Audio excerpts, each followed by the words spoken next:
Mukuru wa Mbara Regional Referral Hospital yarabura beja batandika kutendekwa rizo bahirwa reri okwerinda okushaba ebituga kuruga abarwire aho kwana niyenda ngo bakimanye turi kutandaka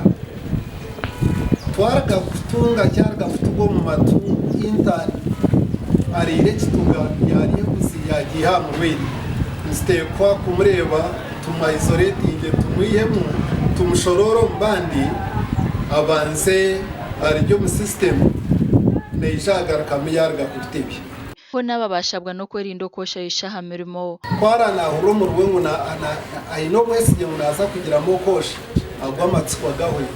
korkosha mushobora abwenki wayosha turi abazire ntuko kubarera mwaka kubaho bahabura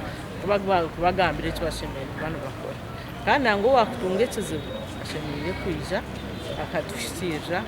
ofisi yona nebe yigire orukujinano afutendeka abashaha baningasha medical interns yabashaba kugumisiriza okugambira je barwire kandi no gumana bebuza bukiri kwataho bayino kwebuza ku mbera zebanzo kubanga tebategera abasawa abasinga ko bukugu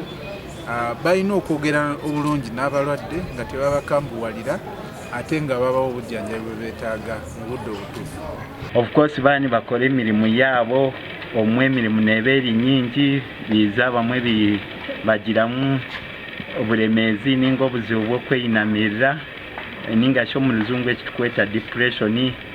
abandi batandika kugiramu obuzibu bwo kubura kubyama kubura oturo. Mbara Regional Referral Hospital batunga abashaba bari yakutendekwa 93 kandi abantu baza kumara umwaka gumwe bari kutendekwa. Amakuru agasha kwa Edison Kinene.